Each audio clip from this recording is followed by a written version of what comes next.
कई सारे 9th-10th के स्टूडेंट्स की मैंने एक हैबिट देखी है कि वो ओलंपियाड्स के साथ ओवर ऑब्सेस हो जाते हैं। ओके, और ये चीज़ बहुत डेंजरस है, ना सिर्फ आपके 9th-10th या 11th-12th के लिए बल्कि आपकी पूरी ज़िंदगी के लिए। ओके, तो आज इस वीडियो में एक्सप्लेन करूंगा कैसे।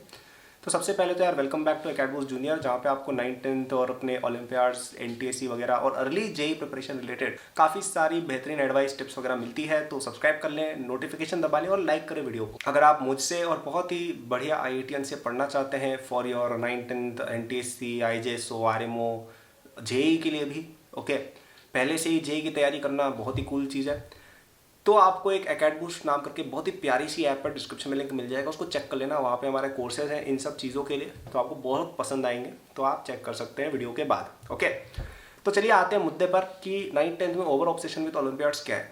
तो देखिए, मैं आपको एक बात बताता हूँ कि आपको अभी अभी अपने दिमाग में एक मूल मंत्र घुसा लेना है, जो आपको अगले 3-4 साल, जब तक आपका 12th नहीं हो जाता, याद रखना है। वो ये है, JEE is the most important exam in my life. ठीक है, ये दिमाग में घुसा लो। कई लोग ये चीज़ दिमाग में घुसा नहीं पाते, और मैं भी नहीं घुसा पाता था पहले, लेकिन ये बहुत ज़रूरी है समझना।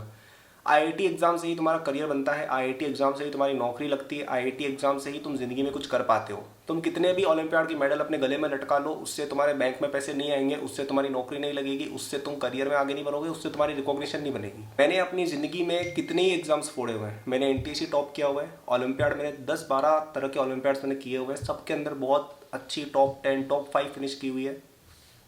KVPY मैंने अच्छा फोड़ा हुआ है 11th में ही, बहुत ही अच्छी रैंक के साथ भी। तुम कोई भी एग्जाम उठा लो, मैंने सब एग्जाम किए हुए हैं और सब में बहुत ही अच्छी रैंक मैंने लाई है। लेकिन मेरा नाम क्यों है? क्योंकि मैं जेई मेन के अंदर अच्छे मार्क्स लाया था। जबकि जेई मेन तो मेन जेई का एग्जाम है भी नहीं, जेई एडवांस्ड है बड़ी चीज़। लेकिन जेई मेन के अंदर भी अच्छा परफॉर्म करके मेरा इतना नाम वगैरह सब हो गया। क्या आपको समझ में आ रहा है मैं क्या कहना चाह रहा हूँ?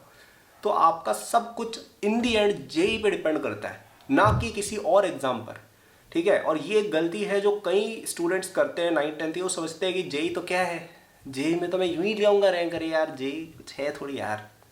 भाई, जेई बहुत इंपॉर्टेंट और बहुत डिफिकल्ट एग्जाम है। आपको लगता होगा कि जेई करना ईजी है, 9th-10th के कुछ बच्चों को लगता है अरे यार ये कल्पित, यार इसके क्या नंबर है, 360 नंबर जेई मेरे में लाना कौन सी बड़ी बात है, मैं तो एडवांस में 360 लिख के आऊँगा। अब मुझे पता है आप ऐसे कई लोग ऐसी एग्जैक्ट बातें सोचते होंगे, या कोई बंदा आ गया ऑल इंडिया रैंक 15, 16, 17, अरे 15, 16, 17 कोई रैंक होती है क्या यार, मैं तो फर्स्ट, सेकंड, थर्ड रैंक लाऊंगा। आप ऐसे कई बच्चे ऐसी चीज़ें सोचते होंगे, लेकिन ये बहुत difficult and far from true है।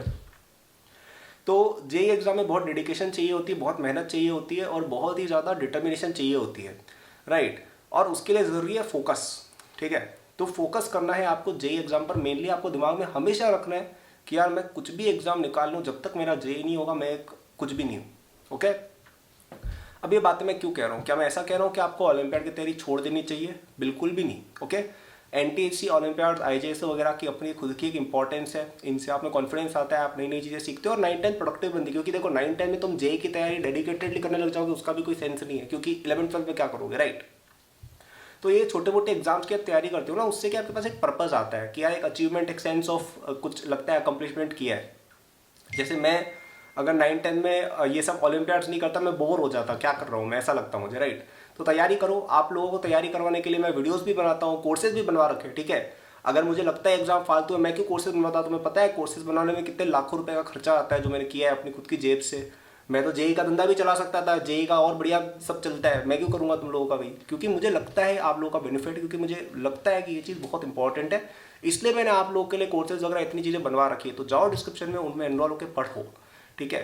एग्जाम बाय इटसेल्फ बेकार नहीं है, लेकिन बुरा क्या है, आप उसके साथ ओवर ऑब्सेस हो जाओ। कई बच्चे क्या करते हैं, RMO के साथ जैसे ऑब्सेस हो गए कि भाई 9वीं 10वीं में भी किया, फिर 11th-12th में भी कोशिश कर रहे हैं। भाई 11th-12th में जेई का पढ़ोगे कि RMO का पढ़ोगे? चलो 11th में ठीक है, 12th के अंदर तो तुम्हारा सब भूल जाना चाहिए। 12th में तुम्हें ओलंपियाड वगैरह कुछ सोचना ही नहीं है। मैं आपको बताता हूँ, Indian national astronomy olympiad, astronomy olympiad का सेकंड स्टेज, उसके अंदर सीनियर डिवीजन में मेरे मार्क्स आए थे 91%। एक बार पेपर उठा के देखना, उसका सॉल्व करके देखना, 91% किसको कहते हैं INAO के अंदर। मैं तुम्हें शीट दिखा देता, मेरे पास अभी के अंदर पड़ी होगी। 91% मेरे आए थे उस एग्जाम में, सेकंड स्टेज ओलंपियाड में। तुम सोचो कितनी बड़ी अचीवमेंट है। मैं एक बार पहले OCC में जा चुका था। मैं अगर वहाँ पे जाता ना, मेरा सिलेक्शन तय था इंटरनेशनल टीम में, मैं शायद मेडल जीत के आ जाता। और मेरी ज़िंदगी में एक बहुत बड़ी मलाल है कि मैंने कभी ओलंपियाड का एक मेडल नहीं पहना है अपने गले में, इंटरनेशनल ओलंपियाड का, राइट। मेरे पास वो एक चांस था इंटरनेशनल ओलंपियाड में बहुत ही अच्छा फाड़ने का, क्योंकि मेरे को श्योर था मैं जाता, मैं कर लेता हूँ। लेकिन मैं नहीं गया। पता है क्यों नहीं गया? क्योंकि तब मेरा जेई एग्ज़ाम का प्रिपरेशन चल रहा था। मैं चाहता वहाँ पे जाके मेडल लटका सकता था और यहाँ पे मैं दिखा था, देखो मेरे पास आईएओ का मेडल है, लेकिन मैं नहीं गया। क्यों नहीं गया? क्योंकि तब मेरा जेई मेन वगैरह का तैयारी चल रहा था। तो इतना इंपॉर्टेंस मैंने उस एग्ज़ाम को दिया कि मैंने अपना ओसीएससी छोड़ दिया। किस लिए? ताकि मैं जेई की तैयारी कर सकूँ। ठीक है, अब आप में से कई लोग तो वहाँ तक शायद ना भी पहुँच पाए, और जो लोग पहुँच पाए मैं तुमको बता रहा हूँ कि तुम लोग ये ओलंपियाड को इतनी इंपॉर्टेंस जो देते हो ना, मैंने ये ओलंपियाड छोड़ के जेई किया हुआ है। तो समझ जाओ कि जेई कितना ज़्यादा इंपॉर्टेंट है। क्लास 12th में स्पेशली आपको किसी और चीज़ के बारे में सोचना ही नहीं है। जेई के अलावा कोई और थॉट, सेकंड थॉट दिमाग में आना ही नहीं चाहिए आपके, राइट। तो आपको ये जितने भी ओलंपियाड्स वगैरह करने हैं आप 9th 10th या मैक्सिमम 11th तक निपटा दें, उसके बाद आपको नहीं जाना है। अगर फिर भी कुछ करना चाहते हो तो आप फिजिक्स वगैरह में ध्यान दे सकते हो, केमिस्ट्री में दे सकते हो, क्योंकि ये जेई से ओरिएंटेड है। ठीक है, जेई के अलाइनमेंट में रहते हैं। तो कोई बच्चा अगर ऐसा हो 9th 10th का जो साइंटिस्ट बनना चाहता हो, स्पेस की डॉक्यूमेंट्री देख देख के खुश होता हो, किताबें पढ़ पढ़ के खुश होता हो, मैं कहूँगा बेटा थोड़ा प्रैक्टिकल बनो लाइफ में, जेई पे ध्यान दे दो। एक बार आईटी में पहुंच गए ना, फिर तुम्हें जो करना है करना। तुम आईटी में पहुंच गए, तुम्हारी जॉब फिक्स है, बहुत अच्छी जॉब फिक्स है, तुम्हारा करियर सेट है एकदम। फिर तुम्हें पढ़ना है, करो ना यार, जो करना है करो। फिर मैथ्स पढ़ो, फिजिक्स पढ़ो, एस्ट्रोनॉमी पढ़ो, बायो पढ़ो, क्या जा रहा है। आईआईटी में इनफैक्ट इन सब चीज़ों के लिए छोटे छोटे क्लब्स बने हुए हैं, और जो आपको बहुत बड़ी अपॉर्चुनिटीज और नेटवर्किंग भी प्रोवाइड कराते हैं। तुम खुद से अगर साइंस पढ़ के अपना टाइम वेस्ट करके आईआईटी नहीं जाके खुद पे बैठे रह गए ना, तो तुम वो कनेक्शंस पा भी नहीं पाओगे। बेटर क्या है कि आपको जिन भी चीज़ों में इंटरेस्ट आ रहा है 9वीं 10वीं में पढ़ो, टाइम निकाल के, कोई दिक्कत नहीं, लेकिन थोड़ा बहुत अपना 9th 10th और जेई का भी साइड बाय साइड करते जाओ। ठीक है, 11th 12th में पूरी तरह से फोकस हो जाना जेई पे, और जब आप आईआईटी पहुंच जाओ ना, तब आपको अपना जो भी पैशन फॉलो करना है आप करना, कोई दिक्कत नहीं है। ठीक है, मज़ा आएगा एकदम। तो आई होप इस वीडियो का पॉइंट क्लियर हुआ हो। क्या पॉइंट है कि आप जितने भी एग्जाम्स इधर उधर के चेस कर रहे हो करो, लेकिन दिमाग में रहना चाहिए कि यार 2 साल बाद या 3 साल बाद जिस भी क्लास में आप हो, इन दी एंड आईआईटी जो है वो है। आईआईटी में सिलेक्शन हुआ है तो तुम हीरो हो, नहीं हुआ है तो कोई मतलब नहीं रहेगा ये सब करने का, राइट। तो आप जेई की तरफ सबसे ज़्यादा फोकस रखें, ये मेरी तरफ से एक एडवाइस रहेगी, जो मैं खुद नहीं कर रहा था। लेकिन मैंने क्या किया, मैं फिजिक्स पे बहुत ज़्यादा फोकस हो गया था पहले 9th 10th में, और मैं फिजिक्स में बहुत सारी ऐसी चीज़ें पढ़ने लग गया था जो मुझे नहीं पढ़नी चाहिए थी। लेकिन मुझे नुकसान नहीं हुआ, क्योंकि मैं एक ऐसी चीज़ पढ़ रहा था जो जेई में भी आती है। फिजिक्स ओलंपियाड और आईआईटी जेई का सिलेबस 99% सेम ही है, तो कोई नुकसान नहीं हुआ। लेकिन अगर मैं आरएमओ के पीछे पढ़ा होता तो शायद आप लोग मुझे जानते भी। तो यार आईआईटी पे फोकस्ड हो जाओ। ठीक है, मुझे पता है आप में से कई लोग डिसएग्रीमेंट में होंगे कि अरे यार ये क्या बोल दिया, फिजिक्स ओलंपियाड इंपॉर्टेंट है, कैसे इंपॉर्टेंट नहीं है, पागल है क्या ये। लेकिन मैं बता रहा हूँ, मैं आपसे थोड़ा ज़्यादा बड़ा हूँ, मैंने थोड़ी दुनिया देखी हुई है, थोड़ा एक्सपीरियंस है मेरे पास भी।